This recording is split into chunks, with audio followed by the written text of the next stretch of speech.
Kalau di dua part sebelumnya kita sudah membahas pemantulan pada cermin datar, maka di part yang ketiga ini kita membahas pemantulan pada cermin lengkung. Cermin lengkung itu ada dua macam, cermin cekung dan cermin cembung. Ya, kita bahas mulai dari cermin cekung. Cermin cekung gambarnya seperti ini. Jadi kalau cermin datar kan garisnya lurus, kalau cermin cekung garisnya melengkung.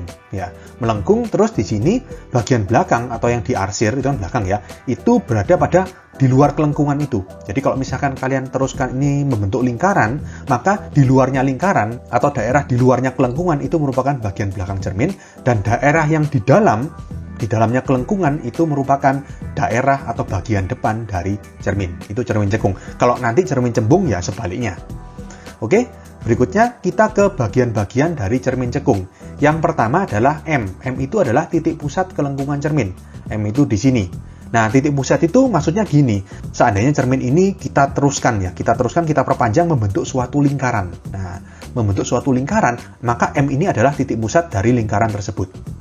Oke, misalkan kalian menggambar cermin cekung pakai jangka, maka kan ada jarum sama pensilnya itu ya. Jarumnya itu adalah titik pusatnya kan. Kalau kalian buat lingkaran pakai jangka, maka jarumnya itu kalian taruh di titik M. Kemudian kan pensilnya kalian gores membentuk lengkungan. Nah, lengkungan itu adalah cerminnya, kurang lebih seperti itu.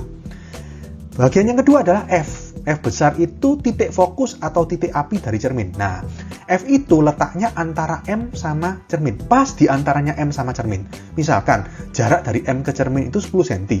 Maka F itu di tengah-tengahnya, yaitu 5 cm dari M atau titik pusat kelengkungan cermin, dan 5 cm juga dari cermin itu. Oke? Kemudian ada O. O ini titik pusat bidang cermin. Jadi, O itu yang ini ya. Nah, ini O. Kemudian ada MFO. MFO itu sumbu utama cermin. Jadi ada garis horizontal yang melalui titik M, F, dan O itu disebut dengan sumbu utama cermin. Oke, jadi bisa kita katakan O itu adalah perpotongan antara sumbu utama cermin dengan cermin itu sendiri. Berikutnya FO. FO itu jarak dari F ke O ya. Adalah jarak fokus cermin atau F kecil. Perhatikan di sini F kecil dan F besar ya. F besar itu titik fokus atau titik api cermin. Kalau F kecil itu jarak fokus cermin, yang merupakan jarak dari F ke O. Ya, jarak dari titik fokus ke cermin. Berikutnya ada MO. MO ini jari-jari kelengkungan cermin atau R. Disebut jari-jari, kenapa? Masuk akal ya, tadi kan M ini kalau misalkan kalian buat jangka, buat lingkaran, M ini titik pusatnya. Jarak dari titik pusat ke cermin atau ke lingkaran itu kan jari-jari. Berarti MO ini jari-jari lingkaran atau jari-jari kelengkungan cermin. Lambangnya ya R. Berikutnya ada yang namanya ruang 1. Ruang 1 itu merupakan daerah di antara O dan F. Nah, ini merupakan ruang 1. Kemudian ruang 2. Ruang 2 itu daerah di antara F dan M. Nah, di antara F dan M ini namanya ruang 2. Kemudian ruang 3. Ruang 3 adalah daerah di depan M. Berarti kalau depan itu kan kiri ya, belakang kanan. Berarti di kirinya M ini merupakan ruang 3. Dan yang terakhir ruang 4 itu daerah di belakang cermin. Jadi mulai dari O ke kanan ke belakang ini semuanya merupakan ruang 4. Oke, paham ya? Berikutnya kita ke 3 sinar istimewa dari cermin cekung. Mungkin beberapa dari kalian sudah pernah mempelajari waktu di SMP. Di sini saya akan review. Sinar yang pertama adalah sinar datang sejajar sumbu utama dipantulkan melalui fokus. Sinar datang sejajar sumbu utama itu kan yang ini ya, yang garis horizontal ya. Berarti sinar yang horizontal, sinar pertama seperti ini, kan mengenai cermin. Dari cermin ini dipantulkan melalui titik fokus. Berarti dari sini dipantulkan seperti ini. Ini adalah sinar istimewa yang pertama. Sinar istimewa yang kedua, sinar datang melalui titik fokus dipantulkan sejajar sumbu utama. Sinar datang melalui titik fokus, misalkan sinarnya seperti ini. Sinar kedua ya. Nah, gini, melalui titik fokus, ketika mengenai cermin, dia dipantulkan dari cermin itu sejajar dengan sumbu utama atau dalam hal ini horizontal. Dan sinar yang ketiga, sinar datang melalui titik pusat kelengkungan cermin dipantulkan kembali melalui titik pusat kelengkungan cermin tersebut. Berarti kalau melalui M ya, titik pusat kelengkungan cermin itu kan M ya. Sinar datangnya melalui M. Ini sinar ketiga ya. Maka juga dipantulkan melalui M itu. Jadi seperti balik gitu ya. Jadi sinar datangnya dari M menuju ke cermin, sinar pantulnya dari cermin menuju kembali ke M. Oke? Berikutnya pembentukan bayangan pada cermin cekung. Jadi, benda pada cermin cekung itu punya beberapa kemungkinan ya. Yang pertama, misalkan bendanya diletakkan di ruang 1. Masih ingat ruang 1? Ini cermin ya. Ruang 1 adalah daerah antara O dan F. Berarti di sini, di depannya cermin, di antara O sama F. Misalkan ada sebuah benda, saya letakkan di ruang 1. Ya, bendanya berbentuk panah menghadap ke atas seperti ini. Kita akan melukis pembentukan bayangan dari benda ini. Gimana caranya? Kalian pilih 2 dari 3 sinar istimewa yang sudah dijelaskan tadi.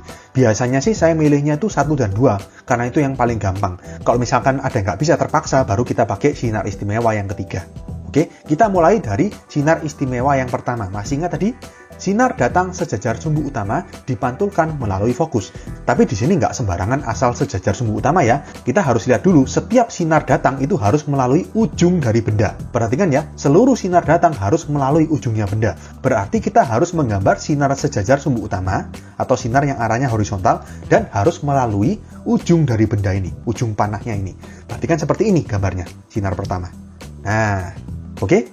Nah, dari titik datang atau titik pantul ini, kita buat garis atau sinar pantul yang melalui fokus, karena kan sinar datang sejajar sumbu utama dipantulkan melalui titik fokus. Nah, ini merupakan sinar pantul yang pertama. Oke, kita ke sinar istimewa yang kedua. Sinar datang melalui titik fokus dipantulkan sejajar sumbu utama. Sinar datang melalui titik fokus dan juga harus melalui ujung dari benda. Berarti kita harus gambar sinar 2 seperti ini. Melalui titik fokus dan melalui ujungnya benda. Kalian teruskan garisnya sampai ke cermin. Nah, dari titik datang atau titik pantul ini, kita gambarkan garis yang merupakan sinar pantul yang sejajar sumbu utama. Berarti seperti ini. Nah, berarti dari sini kita sudah dapatkan 2 buah sinar pantul. Sinar pantul yang pertama ini, sinar pantul yang kedua ini. Oke, dari 2 buah sinar pantul ini kita perpanjang sampai kedua garis itu berpotongan. Jadi prinsipnya mirip seperti pada cermin datar. Oke, nah karena sinar pantul yang pertama ini, sinar pantul yang kedua ini, berarti kedua sinar ini harus diperpanjang ke kanan. Kalau diperpanjang ke kiri, tambah jauh. Ya, tambah jauh nggak akan pernah ketemu, nggak akan pernah berpotongan. Jadi kita perpanjang ke kanan. Nah, karena kanan ini merupakan bagian belakang dari cermin, maka gambar garisnya harus putus-putus seperti ini. Oke? Nah, 2 sinar pantul ini kan berpotongan di satu titik. Dan titik ini terletak di atas sumbu utama. Ya sudah, dari sumbu utama ini kita tarik garis ke perpotongan ini ya. Kita buat panah. Nah, seperti ini. Ini adalah bayangannya. Oke? Kalau misalkan kalian mau pakai sinar yang ketiga juga boleh. Yaitu sinar datang melalui titik pusat kelengkungan cermin, dipantulkan melalui titik pusat kelengkungan cermin itu. Berarti sinar ketiganya seperti ini. Nah, sinar datangnya ini, sinar pantulnya juga ini. Kalau kalian perpanjang sinar pantul ini juga berpotongan di titik yang sama. Ngerti ya? Makanya di sini sinar ketiga hanya untuk meyakinkan. 2 sinar aja sebenarnya cukup. Biasanya hanya sinar 1 dan sinar 2. Sinar istimewa ketiga nggak kepake. Oke, kecuali terpaksa ya. Nah, dari sini kita bisa buat sifat bayangan. Sifat bayangannya adalah maya tegak diperbesar. Maya karena terletak di belakang cermin. Tegak karena sama-sama menghadap atas. Bendanya menghadap atas, bayangannya juga menghadap atas. Dan diperbesar karena kita lihat bendanya tingginya cuma segini, bayangannya segini, berarti bayangan lebih besar dari bendanya. Makanya sifatnya adalah maya tegak diperbesar. Oke? Lalu letaknya di ruang 4. Masih ingat ya, ruang 4 di cermin cekung itu daerah di belakang cermin, di sini, di sebelah kanannya O. Nah, sekarang bagaimana kalau bendanya ini di titik fokus atau titik F? Maka ini cermin cekung, bendanya pas di titik F, seperti ini. Sama, kita lukis pembentukan bayangan dengan menggunakan 2 dari 3 sinar istimewa yang sudah dijelaskan tadi. Kita mulai dari sinar istimewa yang pertama. Sinar datang sejajar sumbu utama dipantulkan melalui fokus. Berarti di sini kita gambar sinar yang selain sejajar sumbu utama juga harus melalui titik ujung dari benda ini. Berarti seperti ini. Sinar pertama, nah, dipantulkan melalui fokus. Berarti dari titik datang atau titik pantul ini kita buat garis yang melalui titik F. Ini merupakan sinar pantulnya. Oke? Sinar yang kedua, sinar datang melalui titik fokus dipantulkan sejajar sumbu utama. Nah, gini, titik fokus kan di sini. Dan harus melalui titik ujung benda. Berarti kan sinarnya vertikal seperti ini. Susah menggambarnya. Ya, makanya di sini kita nggak pakai sinar yang kedua. Kita pakai sinar yang ketiga. Ya, jadi sinar ketiga atau sinar yang melalui titik M itu dipakai kalau terpaksa. Sinar kedua dalam hal ini nggak bisa kepake, gitu ya. Jadi kita pakai sinar yang ketiga, sinar datang melalui titik pusat kelengkungan cermin, melalui N, dan juga harus melalui titik ujung dari benda. Jadi seperti ini sinar ketiga. Nah, dipantulkan melalui titik pusat kelengkungan